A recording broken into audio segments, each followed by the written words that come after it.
Excellent. Okay, so welcome to Wednesday, March 2nd, 6:38 p.m. Ujima Wednesday's political and financial and education workshops, and this is our co-direct. So we have 6 topics that we are going to cover tonight. I'm dropping them into the chat now.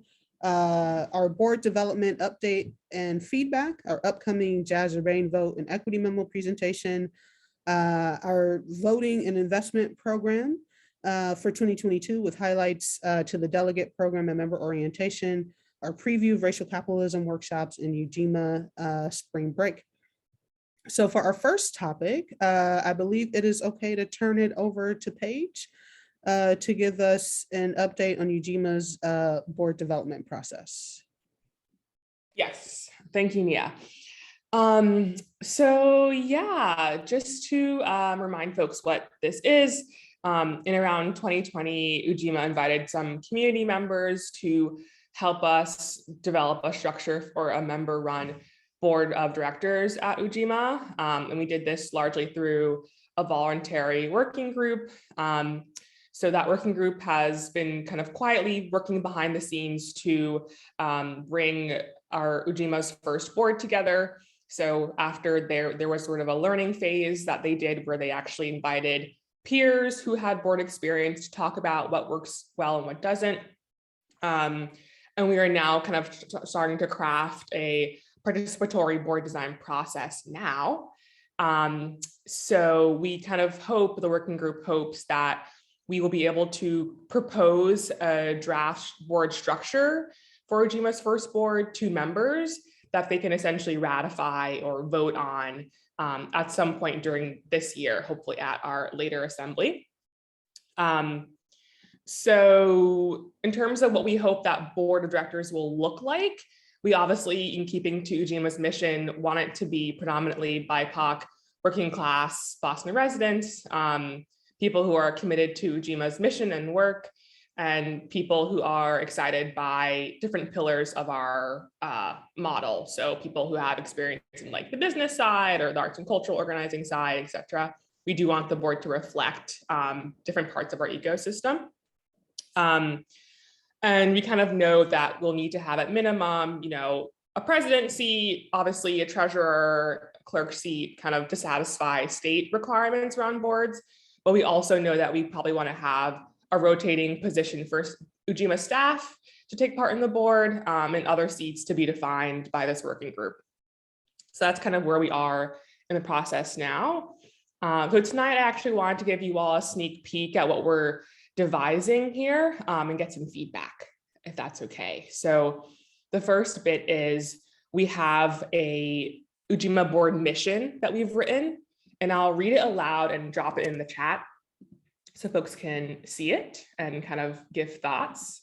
All right.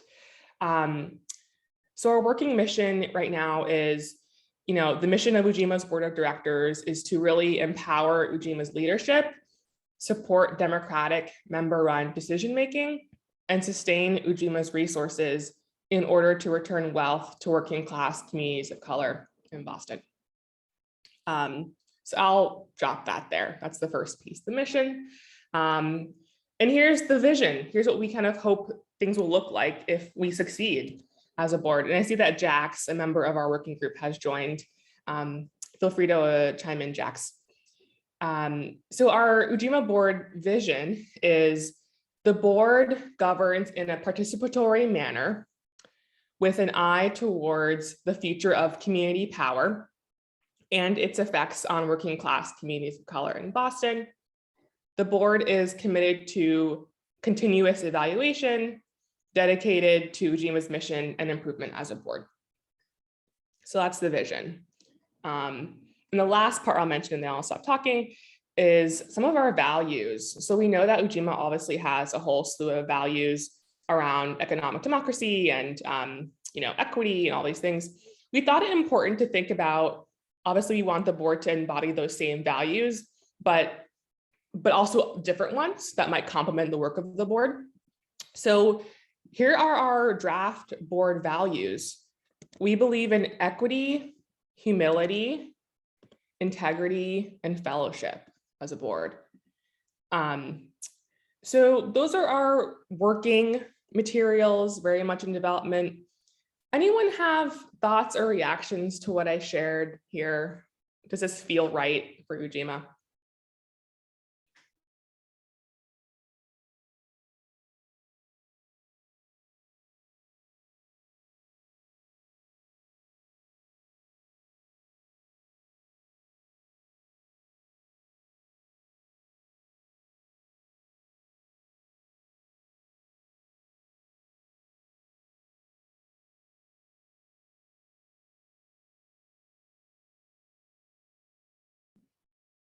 Yeah, totally.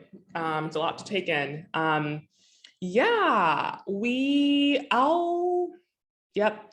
So I'll go ahead and share the deck with everyone. I'll drop it in the chat, sort of a short presentation. And people can always look at it later and drop comments in the document. But just want to share that sneak preview. And it does look like Louise's hand is up, Paige. So it looks like Louise is able to say something now. Yes, Louise, please share.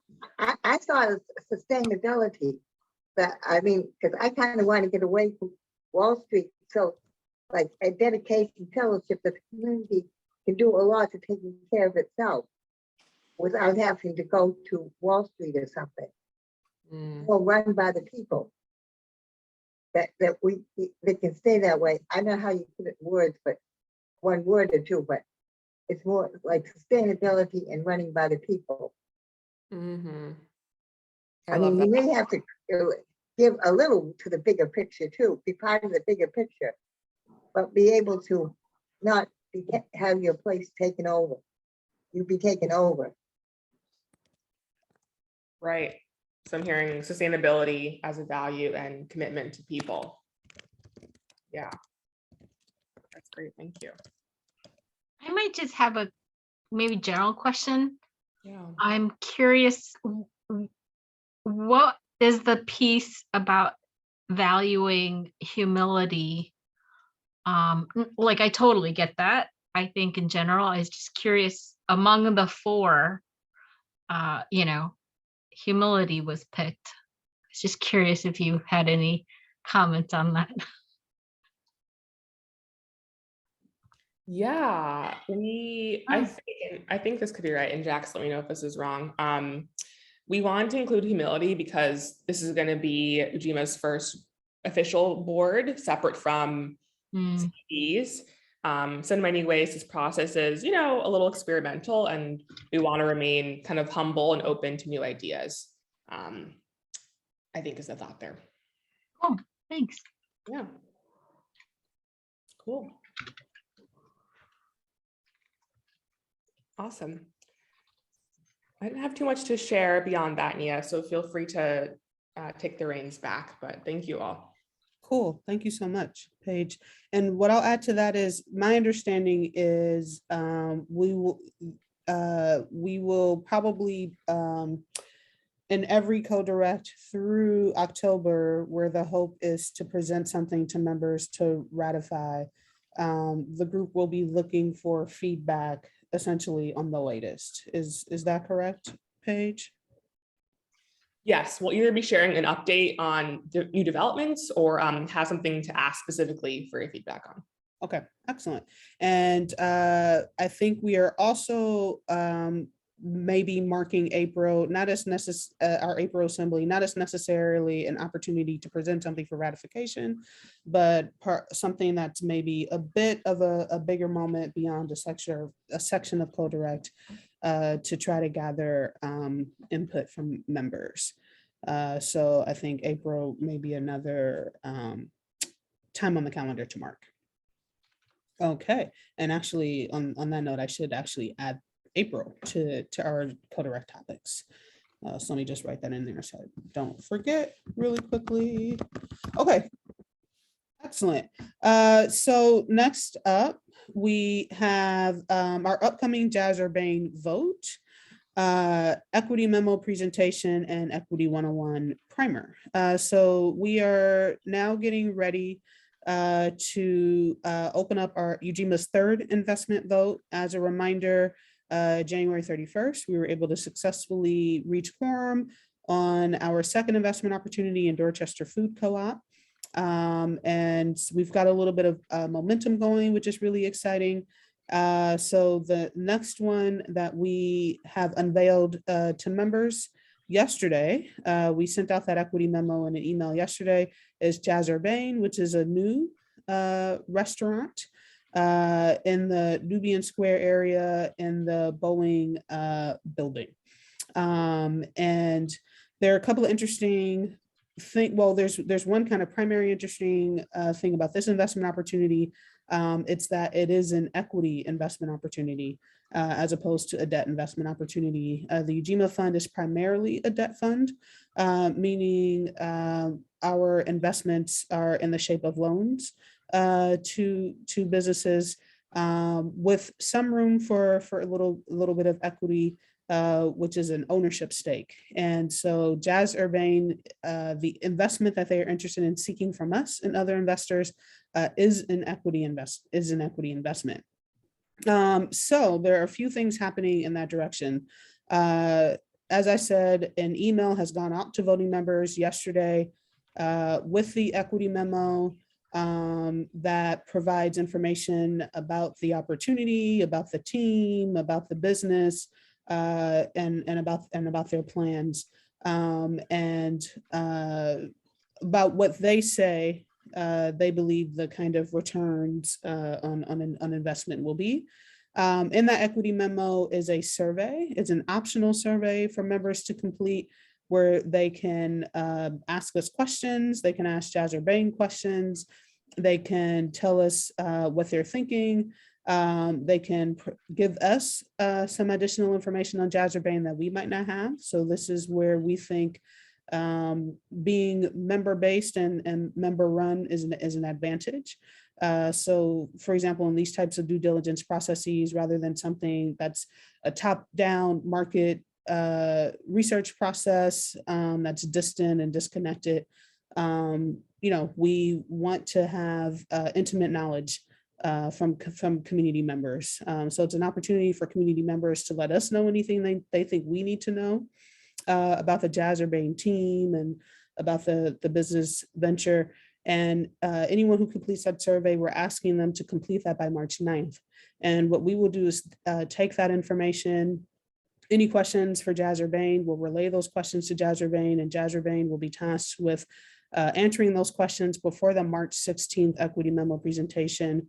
Any questions that are for the Ujima Fund team or the investment committee goes to them, again, with that same expectation of turnaround, so that we can incorporate any comments and any responses into the final investment memo that goes out to members for a vote.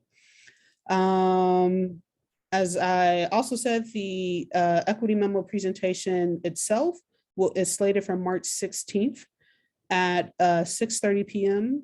So present will be our interim managing director of the Ujima Fund, Jack Payton, and members of the Jazz Urbane team. So Jack will be on hand to run to walk people, I should say, through the equity memo, opportunity to learn terms, definitions, to kind of bone up, so to speak, on how to interpret certain information, certain questions that we should be asking ourselves when reviewing the opportunity. And the Jazz Urbane team will be on hand for themselves to answer questions about the business. So that will be Wednesday, March 16th at 6:30 p.m. I believe an Eventbrite invitation should have gone out today at 3:30 to voting members, and we'll be sending out reminders over the next couple of weeks. We're also featuring in our event edition tomorrow, so really would love to have a great turnout. What we want to do there as well is for people who are already kind of ready to vote at that point, we're going to provide kind of like an early voting opportunity. So one of the things that we definitely want to make sure we get better and better at with each vote is having a really refined, sharp, quick process, so that things are not kind of dragging for the business and things are not dragging for the team. And we can get as much of this $5 million fund into the hands of community members as possible. So, as you're kind of looking at the equity memo and thinking about what your questions are and what your assessment is of Jazz Urbane, also feel free to be thinking about, thank you, and Paige just dropped the link into the chat. Also feel free to be thinking about whether or not you think you'll be ready to go ahead and give us a decision on March 16th. Following the equity memo presentation at 7:15, the same night, same Zoom, we're going to have an equity 101 primer. And so that will be a little more general. It won't be specifically about Jazz Urbane. And the idea behind that is to allow people to have an opportunity just to learn more about equity deals in general. So as I said, Ujima Fund is primarily a debt fund. The two investments that we have made so far have been loans. And so we've been increasing our familiarity with loans.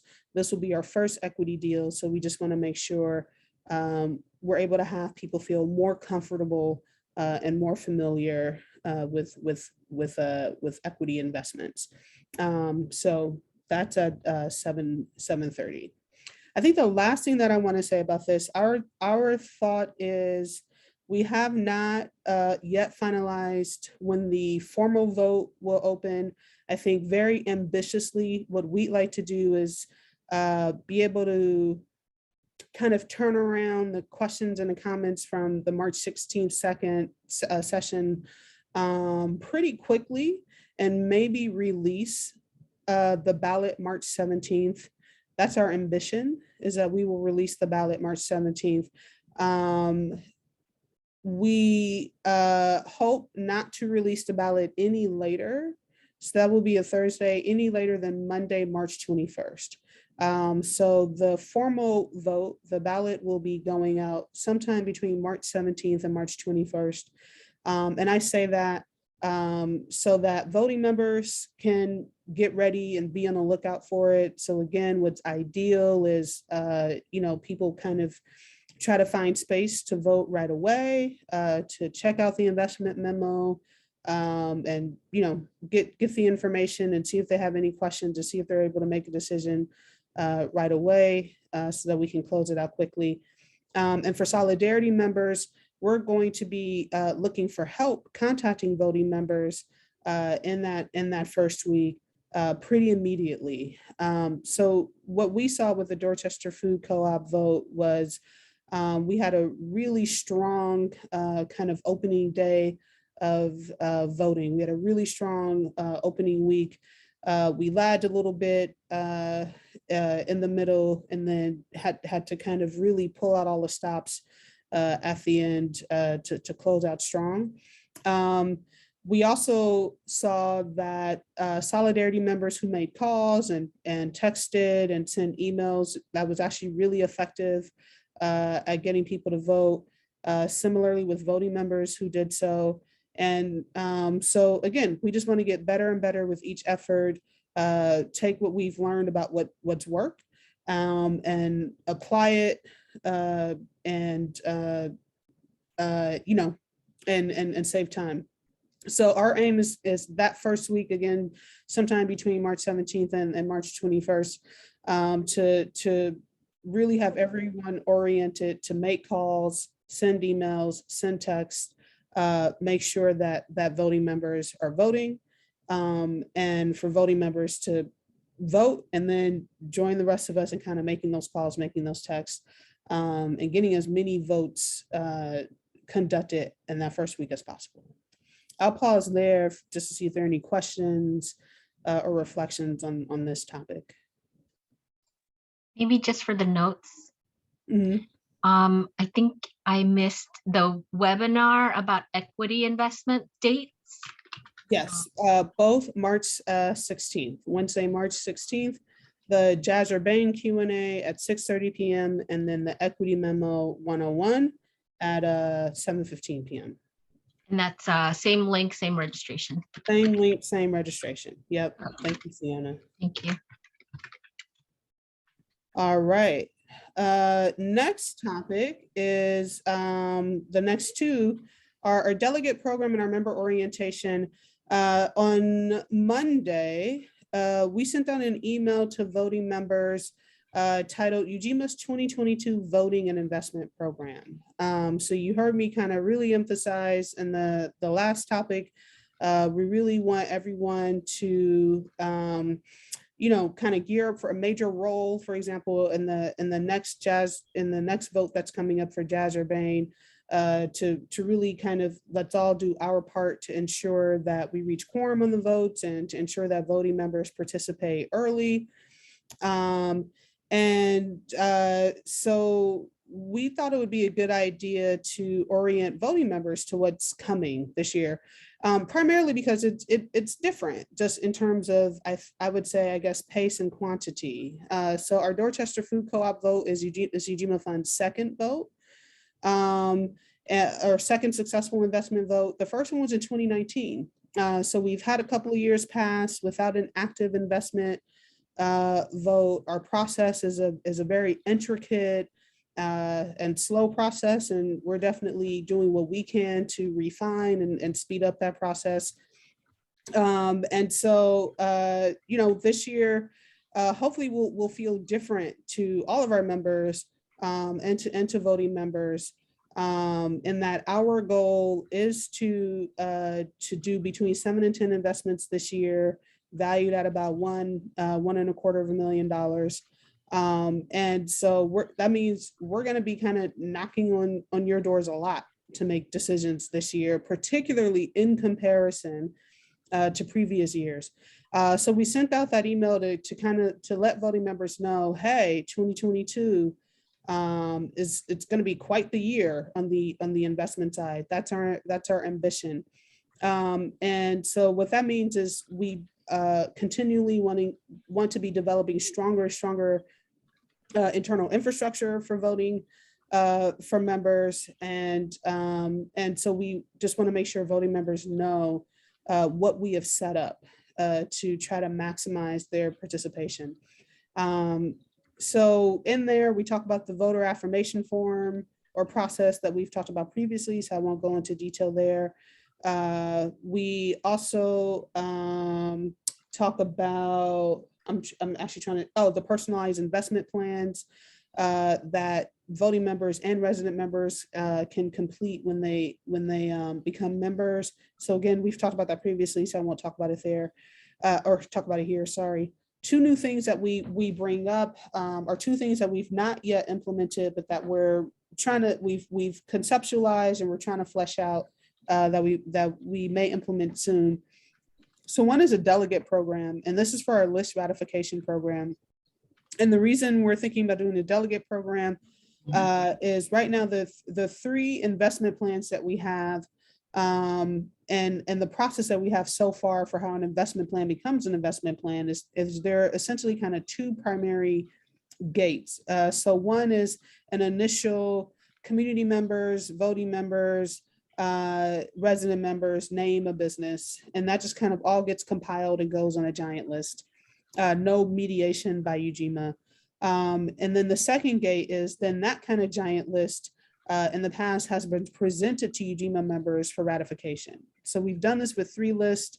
Ujima voting members through that process have ratified 3 investment plans, 1 for Roxbury, 1 for Dorchester, and 1 for Mattapan.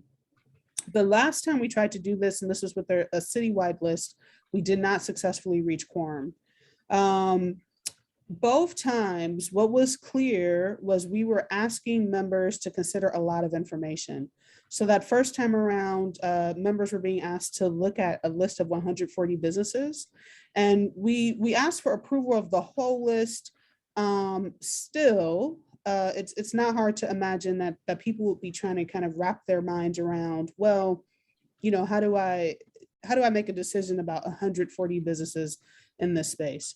In the citywide assembly, I think there were maybe 80 businesses that we were asking Ujima members to look at. And again, just way too much.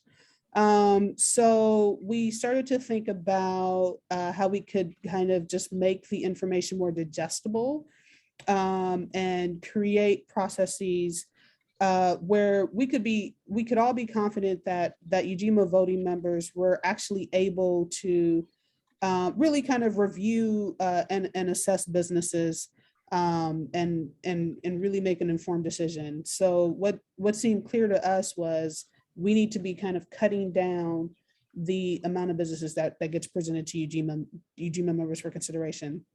So our thought was there's a delegate process. So our thought was we'd have some neighborhood delegates and we have some sector delegates. And what we would do is kind of take our neighborhood list and split that amongst the delegates so that each delegate is looking at a maximum number of businesses that's capped. Each sector delegate is looking at a maximum number of businesses that's capped. And they're making decisions on those, on just those businesses. There's, perhaps some, and here's where we're still kind of fleshing it out, but thinking there's perhaps some type of process where the individual kind of delegate decisions group up into a group delegate decision.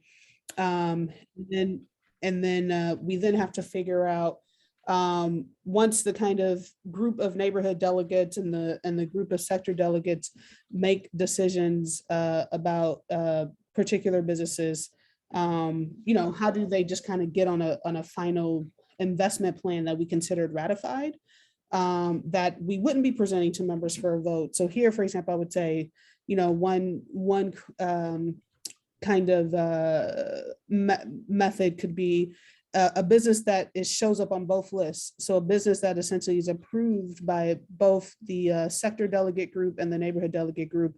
We can say, okay, you've made it onto the final investment plan. And so then that way, like I said, we're not presenting 80, 90, 100, however many businesses to members to vote on. So still working that out. And once that's worked out, we'll have more information. But that was something new that we previewed in the email that went on Monday. I think the last thing that I'll say about this delegate program that we're thinking, and our thought is in terms of who is a delegate, our thought is we'll probably base that on what voting members participation has looked like before. So if they're kind of Ujima super voters, so to speak, I think our thought is we'll ask those kind of super voters if they're interested in being some type of delegate. The next new thing we talk about in the email is a member orientation. And this is just to particularly acquaint new voters, but anyone with what the voting process is at Ujima, as well as, just help navigating the broader Ujima ecosystem. So our thought is we want to do this quarterly. So we just want to be thoughtful about when we have the first one. So we'll announce that. But we want to do a quarterly. We'll record our first one to be able to make it available to members going forward as they sign up for membership. And we also at least would like to provide quarterly opportunities for members who are new to get oriented, and then for older members to refresh. And also just, learn whatever's new. So that went out on Monday. We called it like I said, our voting and infrastructure, our voting and investment program, and our infrastructure for everyday democracy. So I'll pause there for any questions or reflections.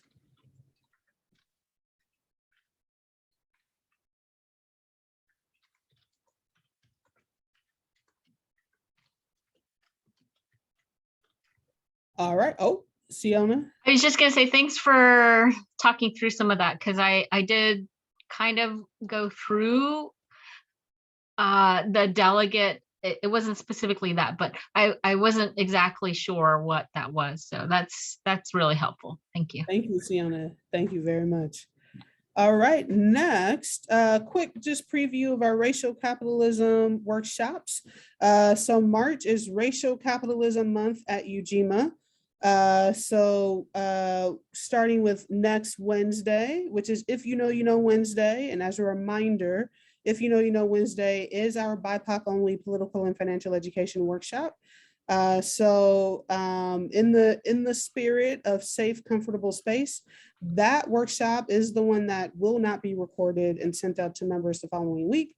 But what we will ask is if anyone who is present is willing just to kind of offer some reflections, some insights that will go into the newsletter the following week, just to provide a little bit of a sense.